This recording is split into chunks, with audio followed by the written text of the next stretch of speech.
আসসালামু আলাইকুম এভরিওয়ান। বড়লোক স্বামী গল্পের 4 নম্বর পার্ট নিয়ে চলে আসলাম। তো বেশি কথা না কইয়া চলুন গল্প শুরু করা যাক। প্রেমা মনে মনে আরেকবার মুখ ভেংসি কেটে বলল, আল্লাহ জানে এটা আমার টুকানো মা নাকি আমি নিজেই টুকানো। রাতের খাবার খেয়ে সিদ্দিক নেওয়াজ রুমে বসতেই তার বাম হাত কালুর বাপ উরুফে মুখলেস হোসেন এসে হাজির হলো। এই বুড়োটা লঙ্গি গায়ে পুরো অলিগলি চক্কর দিয়ে বেড়ায়, একেবারে সিদ্দিক নেওয়াজের খাস লোক বলা চলে। কোন বাড়িতে কি খবর চলছে তা ওই বাড়িতে ঘটার আগেই কালুর বাপের কানে পৌঁছে যায়। লোকটা চিকন চাকন, মুখে দাড়ি নেই, এই বয়সেও একেবারে ক্লিন সেভ, গায়ের রং কালোর মতো, সারাদিন পান খেয়ে ঠোঁট লাল করে রাখেন। তার সামনে দাঁড়িয়ে থেকে কথা বলতে হলে অবশ্যই একটা ছাতা খুলে ধরা যায়, নইলে পানের পিক ছুঁড়ে সামনে দাঁড়ানো মানুষটাকে কিবলিশ করিয়ে দিবে। কালুর বাপের গিন্নি মরেছে তবে 10 বছর আগে কিংবা তারও বেশি, ঠিক মনে নেই, কিন্তু পৃথিবীর সব সুন্দরীকেই সে মৃত বউ নার্গিসের চোখেই দেখে। তাকে এত ভালোবাসতো যে আজও লঙ্গি পরে পথঘাটে নার্গিসের গান কষ্টের মাঝে ঢুকুনো নাচ করে বেড়ায়। এই তো কিছুদিন আগে সিদ্দিক কালুর বাপকে হুমকি দিয়েছে প্রেমের ওপর নজর রাখতে।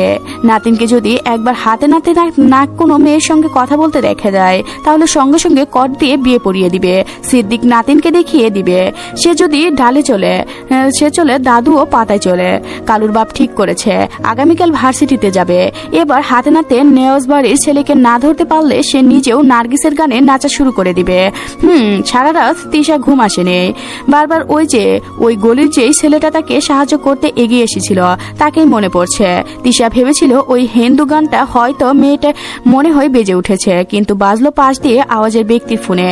এমন রিংটোনে কেউ ব্যবহার করে? তিশা প্রত্যক্ষ এই লোকের সামনে পরিস্থিতি সামলান দিতে গিয়ে তিশাকে টুপ করে ছেড়ে দিয়েছিল। অমনি সে ও মা গো বলে চিৎকার করে উঠে। যা লেগেছে না মাইরি, জখমটা ব্যথা দিয়েছিল ঠিকই, কিন্তু সেই সুন্দর ছেলেটা তাকে বাঁচিয়েছিল। ভাবলেই ব্যথা কোথায় যেন মিলিয়ে যাচ্ছে। রাতে শিমলা মলম লাগিয়ে দিয়েছিল। তবু পরের দিন ভার্সিটিতে এসে তিশা আধঘুমে ক্লাস কাটালো। তবে আজকে একটা মানুষকে সে কোথাও দেখেনি। ওই হার্টবিট কলারটা কি মরে গেল নাকি অভিশাপ লেগে গেল? না তো। ক্লাস শেষ বের হতে আঙ্কেলের সঙ্গে দেখা হতেই সে বলল, আরে ভাবি আপনি? তিশা ব্রুকুসকে বলল, ভাবি? অঙ্কুশ সার্ভার পাত্র নয়। আরে ভাবি নয় তো কি, আপনার যার সাথে বিয়ে তো সে তো ছেলেই মানুষ হবে, মেয়েকে তো আর ভাই বলে ডাকা যায় না। তাই সেই হিসেবে আপনার স্বামী তো আমার ভাই আর আপনি আমার ভাবি। কিন্তু ছেলেকে বিয়ে না করে যদি তার নানিকে বিয়ে করি তখন তো নানি হব, তাই না? তা জেনে অগ্রিম তুমি 2 লাইন বেশি বলবে না। যেমন বস তেমন তার চামচিকা, দুটোই পুষ্টি সারা সবজি। বেচারি আলু ভরা অঙ্কুশটার মাথার ওপর দিয়ে গেল সব। এসেছিল এই মেয়ের সঙ্গে একটু সম্পর্ক ভালো করতে, উল্টো কথা শুনিয়ে চলে গেল। এই প্রেম ভাইয়ের জন্য সব মেয়েরা তাকে এমন অবহেলা করে। প্রেম ভালোবাসা হচ্ছে অক্সিজেনের মতো, ওসব না করলে যে একটা প্রাপ্তবয়স্ক মানুষের শ্বাসকষ্ট হয় তা এই প্রেমহীন ভাই তো কেমনে বুঝবে? ওনার নাম কারণটা যে করেছে সামনে পেলে তাকে অর্থযাত্রায় পাঠালাম তাকে। তিশা চারপাশে প্রেমকে খুঁজতে খুঁজতে তার মনে মনে গালি দিতে দিতে গেট থেকে বের হওয়ার জন্য চলে গেল। জীবনে কোনো কাজ করে না। মেয়েটার দিকে শেষ হলে কারণ না কারণ রুম সাফ করিয়েছে। ইসরে এত মোলামের হাতগুলোকে, এই হাতে তৈরি হয়েছে মেকআপ করার জন্য, ওইসব সাফ করার জন্য নাকি? মনে মনে আবার অভিশাপ দিল প্রেমকে, দেখিস হাইট বিট করার তোর কপালে একটা তার ছিঁড়া, বানরের মতো দেখতে শাকচুন্নি বউ জুটবে। গেটের কাছে আসতে কেন যেন পিছ থেকে শীষ বাজিয়ে উঠল, বলল, এই যে tube well light, come here. Tisha সেই কণ্ঠ শুনে বুঝতে আর বাকি রইল না প্রেম ভাই যে তাকে ডাকছে। সে পিছনে ফিরে একটা লম্বা সালাম দিয়ে বলল, সিনিয়র ভাই কিছু বলতে চাচ্ছেন আপনারা? বান্দার হাজির। প্রেম ঠুট বাকিয়ে বলল, এই তো চাকরানি ফর্মে এসেছে, আর ওইটা বান্দা নয় বান্দি হবে। ছেলের হতে গেলে না কত কি লাগে, সবার তো আর সব চাইলে হয় না। তিশা আশেপাশে তাকালো, এই লোকের লজ্জা নেই। জন্মের সময় মনে হয় তার চোখের নিচে কাগজ দেওয়া হয়নি।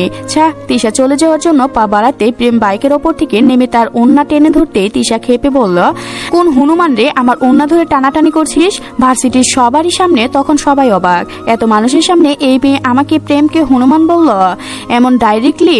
প্রেম চারপাশে একবার তাকাতে তিশা পিছন ফিরে বলল, উফ আচ্ছা আপনি সিনিয়র ভাইয়া, আপনি ভাবলেন না কেন? মাইন্ড করবেন না। যাই হোক আমার ওড়না পছন্দ হয়েছে? আপনি আপনার ঠিকানাটা দিয়ে দেন, জামা সেলোয়ারটাও পাঠিয়ে দেব। সব জিনিস তো আবার আমার সবার চাইতেও পারে না মুখে। থাক, আমি না হয় বুঝেই নিলাম বলে মুখটা বাঁকালো তিশা। প্রেম তা দেখে ব্রু কুঁচকে বলল, এই যে মুখটা বাঁকালে, আমার না জুনিয়র তোমার প্রতি একটু রাগ করতে মন চাচ্ছে না?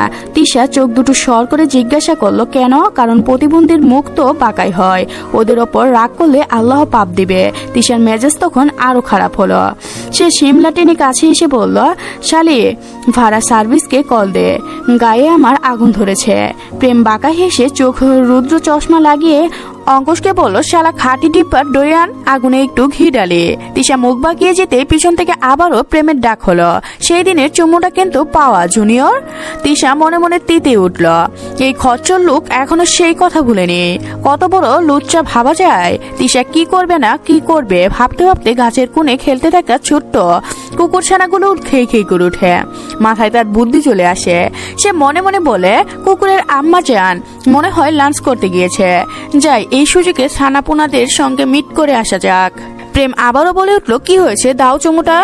সেই মায়া ভরা ভঙ্গিতে বলল, প্রেম ভাইয়া আপনি প্লিজ চোখ বন্ধ করুন, আমার না হেপি লজ্জায় মুখ পাতলা ঝোলের মতো হয়ে যাচ্ছে। সরাসরি বলতেই তো পারো, ডায়রিয়া রোগীর মানে কত কালাটা হয়। ইস কি যে বললেন আপনি, লজ্জা করছে, চোখ বন্ধ করুন, আজকের আর বাধা আসবে না, আমি পারফিউম মেখে এসেছি। তিশা এগিয়ে আসতে প্রেম অবাক হয়। তৎক্ষণে এদিকে পুরো ফাঁকা হয়ে গিয়েছে। মানুষ বলতে শিমলা আর অঙ্কুশ ছাড়া সবকিছুই মানুষই আছে। তিশা যত এগিয়ে আসে ততই প্রেম টাসিক খায়। এই মেয়ে নাকি লজ্জা আছে, এই তার লজ্জার নমুনা। সুযোগ পেয়ে প্রেমের ঠুট খাওয়ার দান্দা। এটা কি রাস্তার পাশে বিক্রি করা বেলপুরি পেয়েছে নাকি? একটু না হয় বলছে সে, তাই বলে প্রতিবাদ করার বদলে সে চলে আসবে? এখন চুমু খেতে না দিলে তো ইজ্জত বসবে, বলতে সবার সামনে কিছুই থাকবে না। প্রেম ক্ষুধার নাম নিয়ে দৌড়ে ইউজ পড়তে পড়তে চোখ বন্ধ করতেই বলল, যা করার জলদি করো। কই হলো, একটু ওয়েট, সুন্দর করে হেঁটে আসতে হবে না? জলদি আই বাল। এমনিতেও গান্ধী পোকার চুমুর প্রতি আমার কোনো ইন্টারেস্ট নেই, না দিতে চাইলে নেই, জোর কিসের? প্রেম ছোটদের সঙ্গে জোর করে না। আরে না, চুমু তো দিবেই, চোখটা বন্ধ করে রাখুন না। তাই প্রেম তাই বলে। তাই তবে হঠাৎ করে সে আবিষ্কার করে বলল, কেমন জানি ভেজে ভেজে একটা ফিল পাচ্ছে গালে। চুমু ঠোঁট দেওয়ার কথা ছিল, গালে দিচ্ছে কেন? কিন্তু চুমু কই, চাটাচাটি বেশি লাগছে। প্রেম কি ললিপপ নাকি? প্রেম রাগে চোখ খুলতেই দেখলো তিশা তার গালের সামনে এই কুকুর ছানাকে ধরে রেখেছে। সেই ছানা আবারও খাবার ভেবে প্রেমের গালে জিব্বা ছুড়ে দিয়েছে। এখন দৃশ্য দেখে তো প্রেমের গা গুলিয়ে আসে।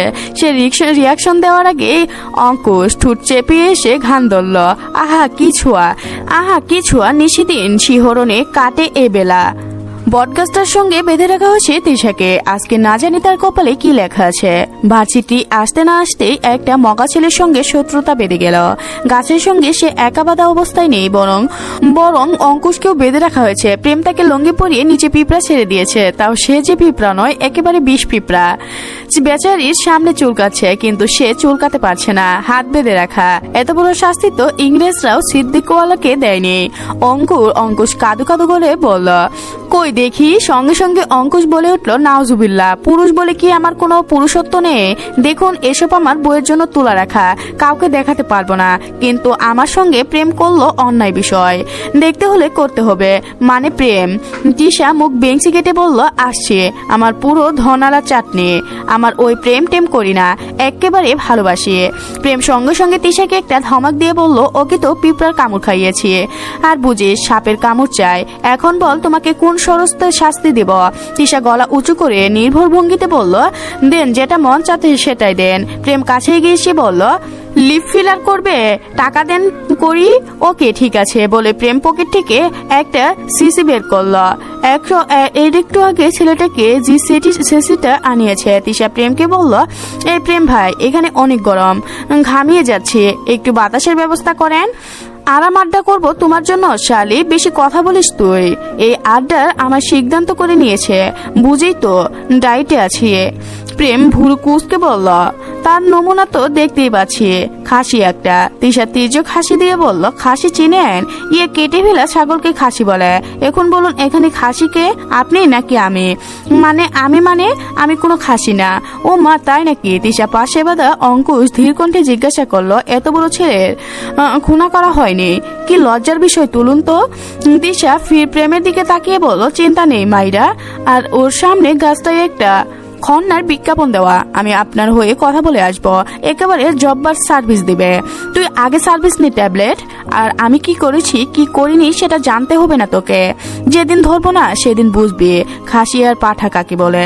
তেল মেখে আসবো গায়ে, ধরতে গেলে মাইং মাছের মতো ফুরকে যাবেন। ঠোঁট বাঁকিয়ে বলল, ছাই নিয়ে দিব, ফসকাবে না।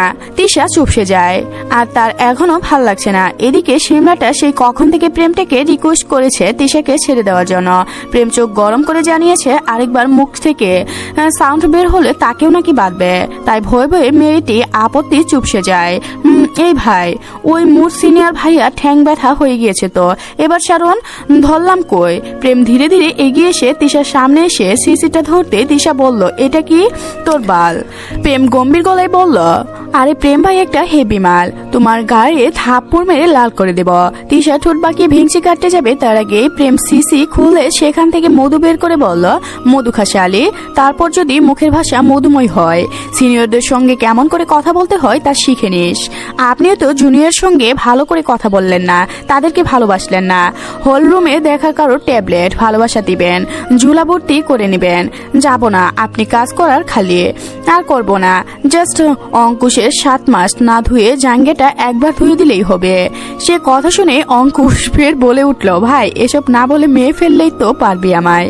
প্রেম সেই কথা পাত্তা দিল না। তিশাকে কিছু বলতে যাবে তার আগেই তিশা বলল, সমস্যা নেই, আমিও আপনাকে সেই জাঙ্গা ধোয়ায় পানি যদি চিবিয়ে শরবত না করে খাওয়াচ্ছি, তবে আমার নামও তিশা নুজায়াত নয়। প্রেম এগিয়ে এসে জোর করে তিশা ঠোঁটে সহ ঠোঁটের আশেপাশে মধু লাগিয়ে দিয়ে পকেট থেকে আরেকটা বক্স বের করলো।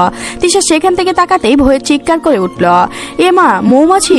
এই লোক তাকে শেষ পর্যন্ত মৌমাছির কামড়ে খাওয়াবে। এই ভাই দেখেন, ছোট মানুষ তো, একটু না হয় ভুল হয়ে গিয়েছে, তাই বলে মৌমাছির চুমো চাই না আমি। প্লিজ আপনার পা ধরে মাত্র যাত্রা শেষ করেছি। প্রেম বিরক্ত গলায় জিজ্ঞাসা করলো, ছাড়া কথা বলতে পারো না? খাটাস মেয়ে, সরি ক্ষমা করে দেন, চুমু খেতেই চাই না। চুমু তো তোমার খেতেই হবে সোনা, কারণ এখন যে তোমার চুমু খাওয়ানোর ভীষণ ফিল পাচ্ছে। যুবরাজ চেয়ারের পায়ের ওপর পা তুলে বসে আছে, পিস্তলটা পাঞ্জাবির পকেট থেকে বের করে সামনে বসে থাকা তিশার মা বাবাকে বলল, জলদি বলুন আপনার মেয়ে কোথায় গিয়েছে, নইলে কিন্তু মাথা উড়িয়ে দেব। তেমুর তখনও ফোনে গেম খেলছে, সে কিডন্যাপ হয়েছে সে খেয়াল করে তার আছে নাই। যুবরাজ রাফসানকে বলল, এই শালার ফোনটা নিয়ে তো কিডন্যাপ করেও দাম পেল না, মন চাচ্ছে ফোনটা ওর পিছন দিয়ে ঢুকায়। ভাই, পরে কিন্তু অপারেশনের খরচটা আপনাকেই বহন করতে হবে। হ্যাঁ তাও ঠিক। হঠাৎ তিশার মা চেঁচিয়ে উঠে বলল, এই কোনো সবজি আছে? এখন আমার সবজির শরবত খাওয়ার সময়, ডাইটে আছি তো। যুবরাজের খুব করে বলতে ইচ্ছা করছে, শরবত নয়, আপনাকে হিসু করে দেওয়া সুইমিং পুলের পানি গুলিয়ে খাওয়াতে ইচ্ছা করছে, তবে সে বলল না। হবু শাশুড়ি শ্বশুর হলে বলে কথা। যুবরাজ তিশার বাবাকে কিছু বলতে যাবে, তার আগে সে বলে উঠল, এই বাবা, এই কিডন্যাপ করে কোথায় নিয়ে এসেছ? কি গরম এখানে, এত টাকা কামিয়ে কি লাভ যদি জনগণের জন্য একটা এসি না লাগাতে পারো? এভাবে কেউ কিডন্যাপ করে? একটা টিমও নেই। এখন আমার খবর দেখতে খুব ইচ্ছা করছে, সন্ধ্যা 7টার খবর শুনতে হতে হবে, চলো। লোকটি থামিয়ে তিশার মা বাবা আবারও বলে উঠল, এই বুড়ো চুপ থাক, আমার এখন জি বাংলা নাটক দেখতে হবে। গতকালের পূর্বে দেখলাম রাধা ছাদ থেকে পড়ে গিয়েছিল, এখনো আকাশে ঝুলে আছে নাকি রিক লন্ডন থেকে এসে তাকে ক্যাচ করেছে, সেটা দেখতে হবে না? মাকে থামিয়ে আবার তেমু চুপ হয়ে নাকি যায় নাকি? সেও ফোনের ফ্রি ফায়ার খেলতে হবে, তাও ফোন চাই বলে আনন্দ শুরু করল। শেষে যুবরাজের মাথা পুনরায় গরম